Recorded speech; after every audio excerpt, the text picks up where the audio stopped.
smell the sawmill. I think that's one of the things I think they deal with here. They specialize here. One of their main sources of income is their mills.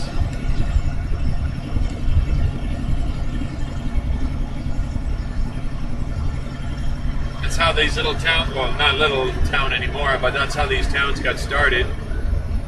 A lot of them was because of forestry, and they just grew. And this one here is pretty self-sufficient. I think if that mill shut down over there, I don't think it would matter. This town would still survive.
Really looking forward to seeing this whole area covered in snow. It just gives it a pure, clean look, hibernation look. You know what, and I might, when I'm driving through it, I'm probably going to say, I can't wait till it's gone.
But surely getting there.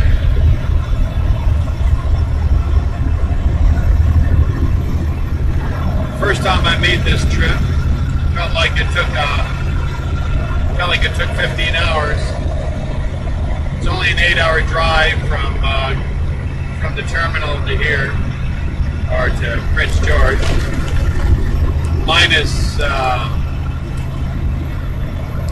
or should I say, you got to add some time on for the construction zones and the hills you have to climb.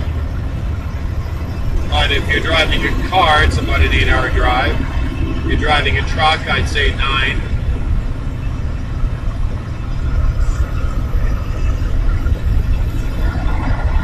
Depends how heavy you are too. If you're really light, you might be able to do it about 8.5.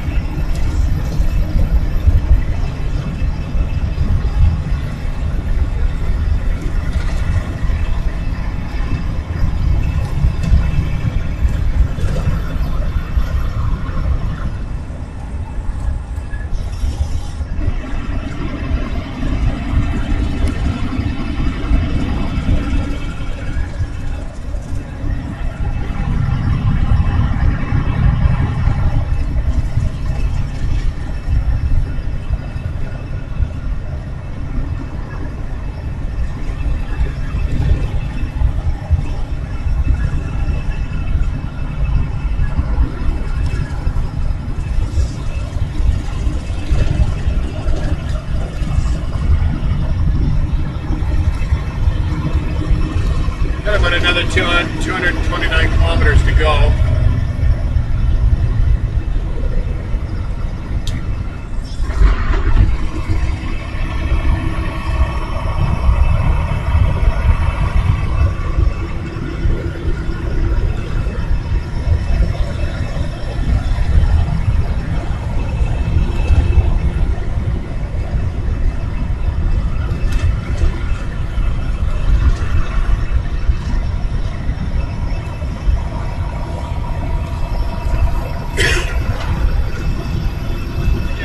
Williams Lake isn't too bad. It takes about 7 minutes to drive from one end to the other. Pretty good size.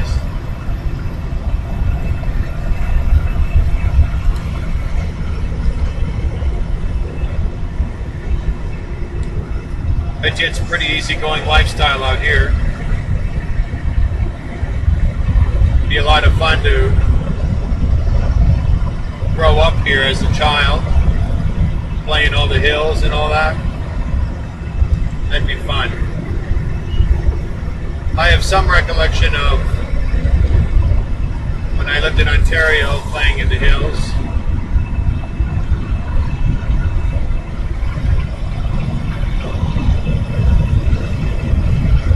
I know what that's like. Playing in the cornfields. I remember one time my sisters and I were in a cornfield just playing,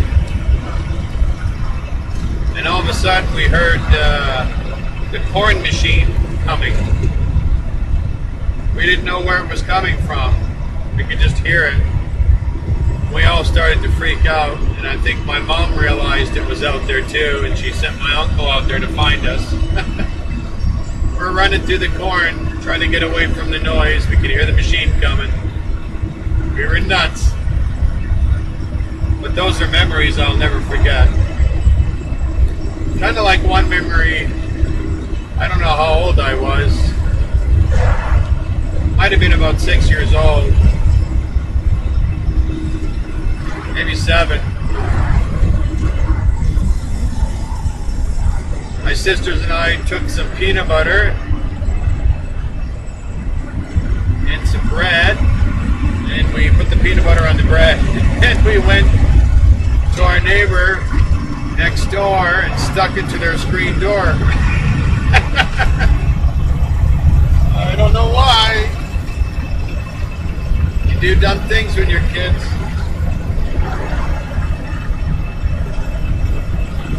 Something again to look back and laugh at.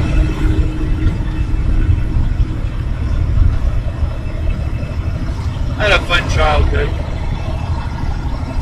Sometimes it was a bit rocky. My parents used to fight a lot. They used to have some pretty nasty fights. Nothing physical, just verbal. It's really hard to sleep at nights. I had nightmares. It was pretty rough. I'm surprised I turned out somewhat normal. it's obvious God had his hand on me. And maybe that's experiencing that. I think a person who has a bad childhood, depending what it is, of course, it makes them a stronger individual. Helps them tackle other battles they're having in life, giants in their life.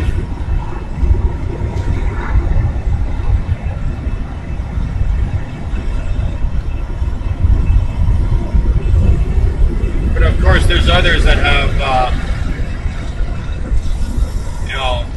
physical and sexual abuse happen to them in their life. I had a little bit of physical abuse, but nothing sexual, thankfully. I don't know what that would be like, how hard, how difficult that would be. There was one time when I was a little bit older that I ran into a situation where I think someone was trying to be a little weird with me. It was a really uncomfortable feeling.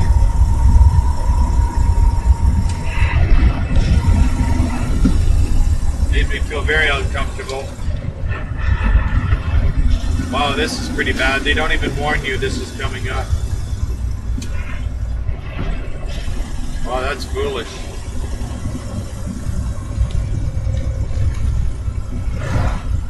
Another cutie.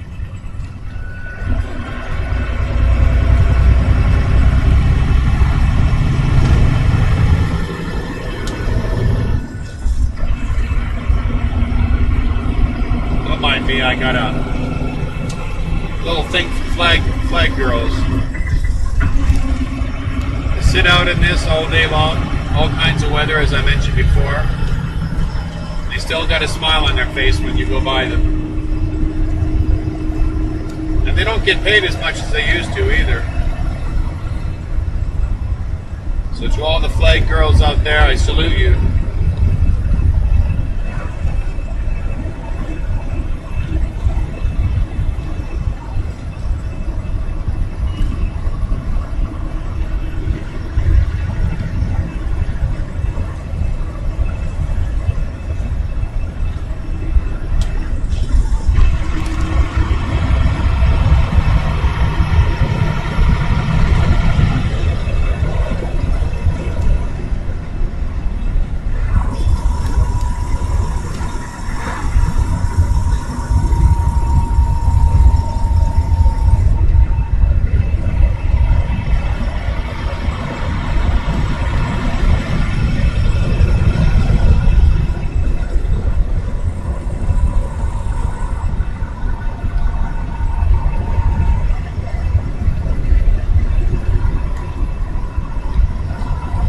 Couldn't ask for a better day.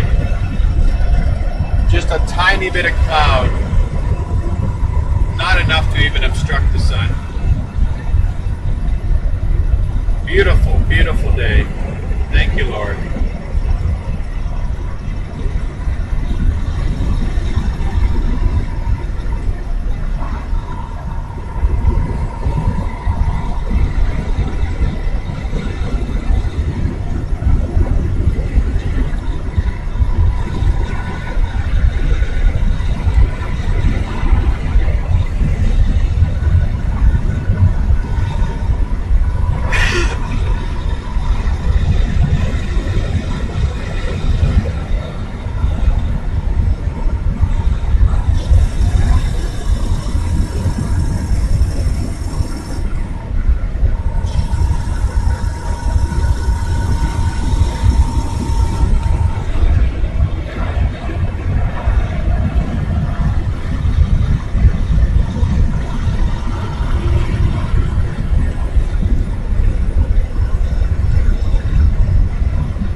normally you wave at each other.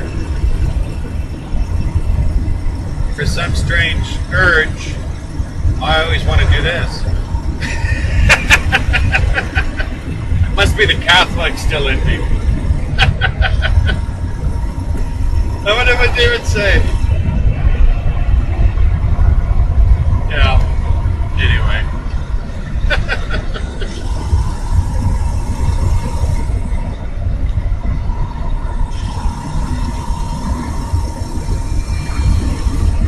Twisted mind, I know. That's why I'm out here and not working with the public.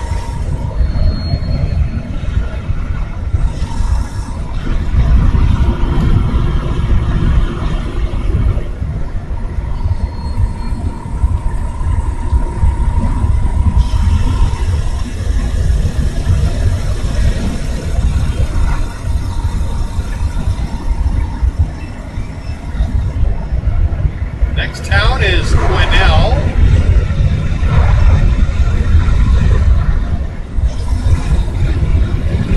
And that's about 90 kilometers away. I turn opposite about 97.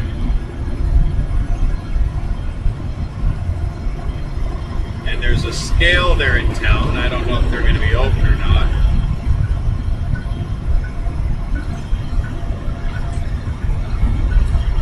Gas station here must make a good killing. Only gas station for the next 90 kilometers.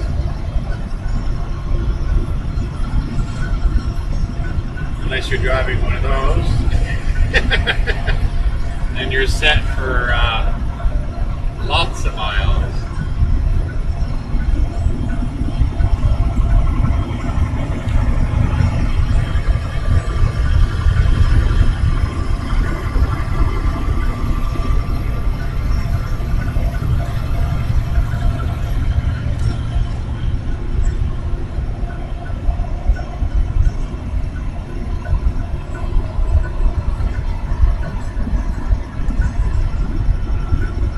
Tell you something though, the satellite,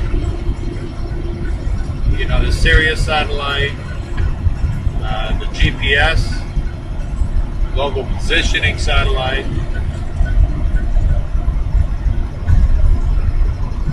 I mean, I always told myself that I'd like to go back to horse and buggy days. I think it would be very romantic. But if I could take the Sirius satellite and the GPS with me, that'd be alright. It's nice to be able to have music, talk radio, whatever you're listening to. I try to listen to the Christian talk radio on there, but unfortunately there's so many commercials, it drives you nuts, so I can only listen to so much. And I figure if you're paying for a subscription for satellite radio, why am I paying for commercials? But there's channels like this one here that I listen to a lot, Spa, which is almost like relaxing music. And then the Christian music station, and then there's other channels that are important, like the hockey channel. There's a hockey game on. I won't miss it.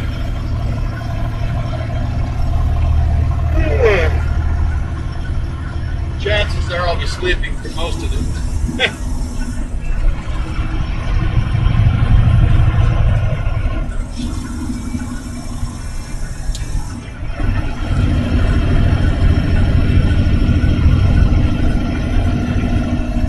Why is this guy going so slow?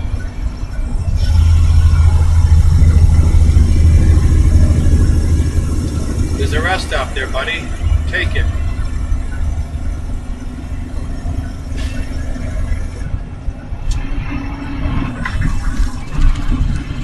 Take the rest stop. Let me pass.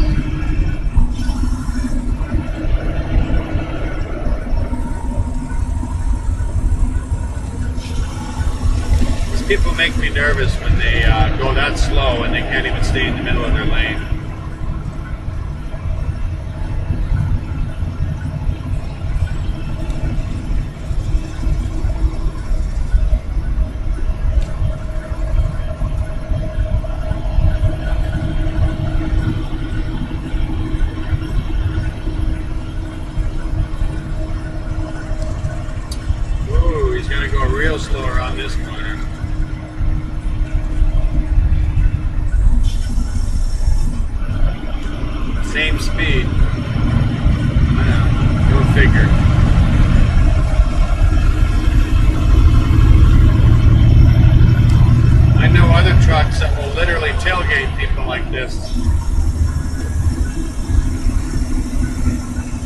intimidate them to go faster, but I don't like to do that because if they stop or slow down really fast for whatever reason it is. Look at this guy, what's he doing? Oh, he's got like a pass. Thank you.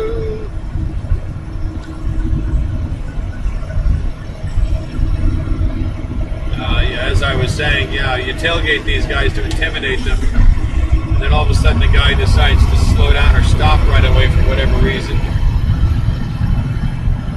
You don't have enough time to stop, you're going to run right into, turn his car into an accordion.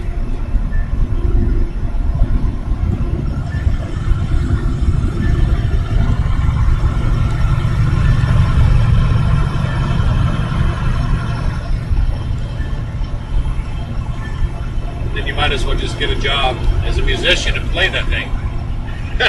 Because you're going to be completely at fault because you're supposed to be at least 2 truck lengths behind.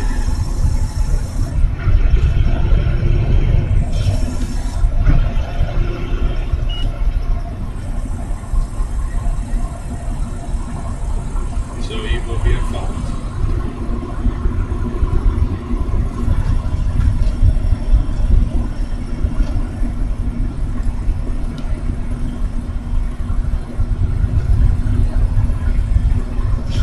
So I hope you're enjoying this mini-series. Figured I would do something a little bit different. I don't know how many of you actually are taking the time to watch the whole thing. But if you are, this is what this area looks like.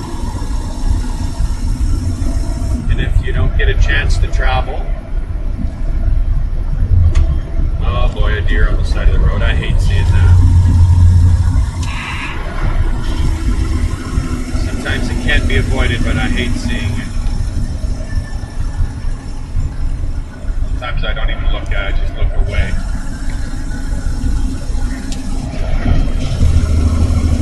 And normally the deer are killed because people are going too fast and they're not paying attention to the side of the road.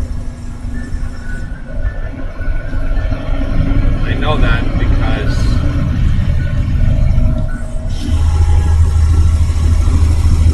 as I mentioned before, there's a couple times I could have easily hit a deer, but because I was watching the sides of the roads and I was doing the speed limit, in some areas slower when there's corners like this and you can't see what's around them. I've been very fortunate that I haven't hit any animals yet.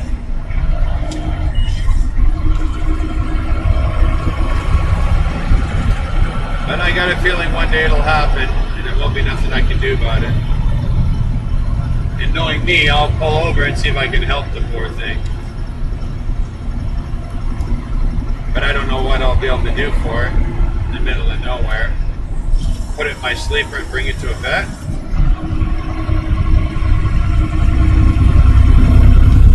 But then again, a deer that gets hit by one of these things, even doing 90 kilometers an hour, it's dead. I'm not going to live through that.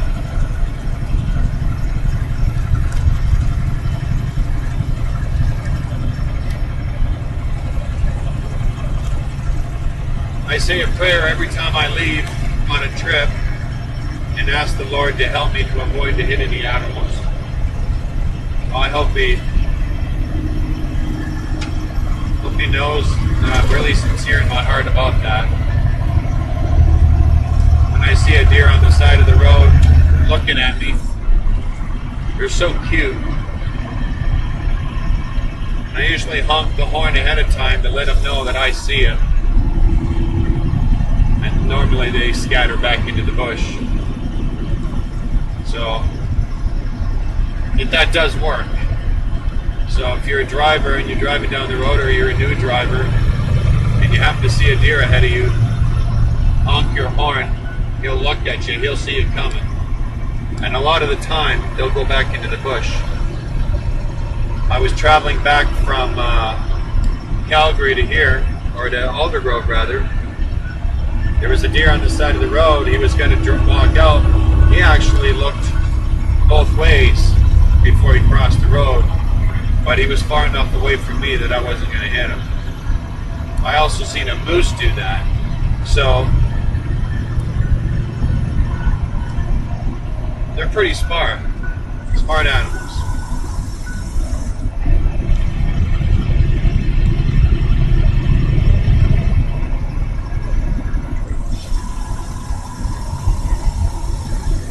I know animals mourn for their young. So if I can prevent myself from hitting a young deer, a doe, I will. Don't even want to cause the parents any stress. That's just the kind of person God made me, and I'm glad He did.